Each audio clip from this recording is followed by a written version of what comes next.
everybody, my name is Berry, and today we'll be talking about Fourier series.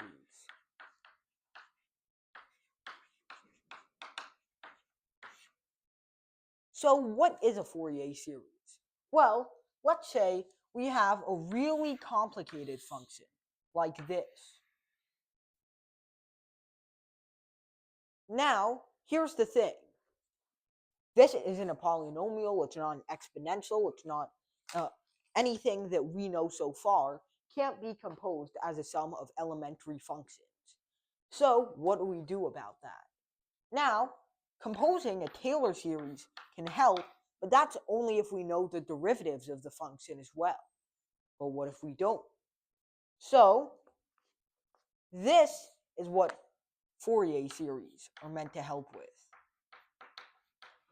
And what's even cooler about Fourier series is that since they're composed of infinite sums of only sines and cosines, sines and cosines have the virtue of actually mapping back to themselves plus an added constant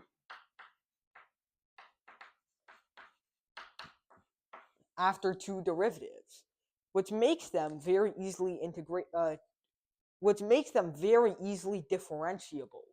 And one even more cool thing is that taking the derivative of sine nx, for example, will map it to cosine nx, which means taking the derivative of an infinite sum of sines will map it to an infinite sum of cosines and vice versa, meaning if we have the Fourier series of one specific function, we also have the Fourier series of its derivative, of its second derivative, of its third derivative, and so on and so forth. So how do we actually find these Fourier series? And what are they in specific? How do we rigorously define them? So a specific Fourier series is written as the sum from n equals 0 to infinity of an sine nx plus bn cosine nx. But of course, this only works if your period is specifically 2 pi. If you have a general function whose period is not 2 pi, then you're going to want to write 2 pi n over t x to make the period t. Just multiply the frequency by a factor of 2 pi over t. Well, technically the period, not the frequency. But you get the point. Okay. So, here we are. We've got, the frequency. Multiply the frequency by 2 pi over t. Okay. So, what does this actually mean? Oh my goodness, how am I messing everything up today? This would be the opposite order, but obviously they're just names, so it doesn't actually matter. So, how do we find an plus bn? And second thing, these are only centered around 0. So if a function's average value over a certain period isn't 0, we're going to have to tack on a constant term. And one more thing, what if our function isn't periodic? Look at this. This isn't periodic. Well, that actually leads us to a very cool thing called Fourier transforms that we'll get into in the next video. But for now, we'll only be talking about periodic functions. So, for example, let me show you something cool. I've got a graphing calculator right here, right? So I'm going to show it up to the camera for a second. Do not show this message again. Yep. Okay. All right, show it to me. So we're going to graph something really, really cool. So let's say we have, I don't know if you can see it very well. I do. Okay. No. The screen does not see it at all. Okay, it doesn't matter. Okay. So let's say we've got cosine of x right over here. So let's plot that and see what it looks like. Oh, I must be in degrees. So now, yay, here we go. So we get this sinusoidal function. But now let me show you something really, really cool. So first of all, I'm going to multiply this cosine function by 2 because it's not very visible on the camera by itself. And I want you to be able to see this pattern. Actually, maybe 4 is a better idea. Okay, now that's definitely visible. Okay, so now let's go back into y equals and add a second term to this. Minus cosine of x over 3 divided by 3.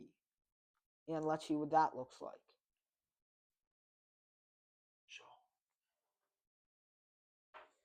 Okay, pretty cool, right? Pretty cool stuff is what we're seeing. So now let's add plus cosine of x over 5 over 5. As periodic as can get. Wait, crap. I'm doing this the wrong way. That's why it's not showing very well. This should be 3x. This is my mistake. And the same way, this should be 5x. Okay, now that we fix that,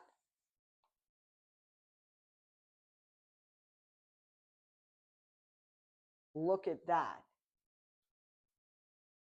Okay, so now I'm going to add another term to this series. Minus cosine 7x divided by 7.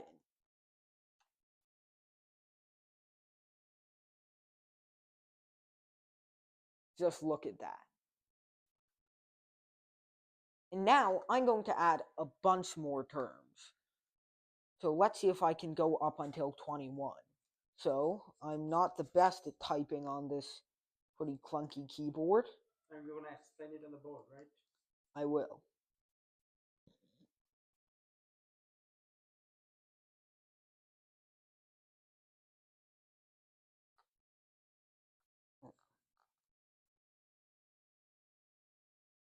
So we've gone to 15, so that's where I'm going to stop.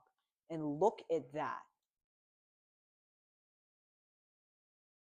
Pretty slow at rendering, but what you are seeing right now is an almost perfect rendition of a square wave.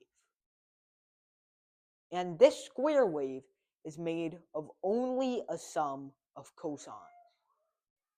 Would you look at that? All right. See, they're cheering in the background. All right. So, how did that mystical magic work exactly? How did we get a square wave from a seemingly random sum of sines and cosines? Well, there's a very simple way we got this, actually. So how did we get this, in fact? So first of all, let's look at the square wave we just built. So it looks a little something like this. That's symmetrical over the y-axis, if you look closely. And that means that it's even. And even functions are only the sum of other even functions. And since sine is odd, that means all the coefficients of sine are 0. So that means the only non-zero ones can be an. So what are these coefficients going to be exactly? Well, that's something we'll cover in full in the next video. But in short,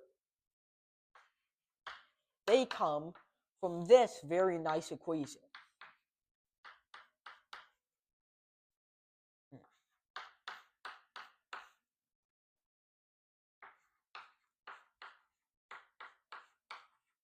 But do you want to know the more exciting thing? You probably already know sine x, I sine x plus cosine x is equal to e to the ix. So look at this super cool stuff. If we let e to the inx times an plus ibn, what do we get when we multiply out?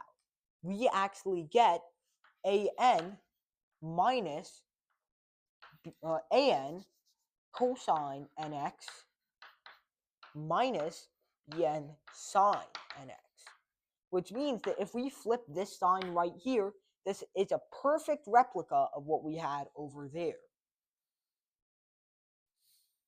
So why is this useful? Because this is especially easy to integrate. So that means that letting this be one total quantity, capital AN is equal to the integral from minus t over 2. Well, I'll just let it be minus pi to pi for now, since we're using the default frequencies of f of x times that special e to the INX dx. So how to derive this is something we'll show in the next video, but in short, Fourier series are these really special ways that we can get approximations of functions from just summations of sines and cosines. That's it.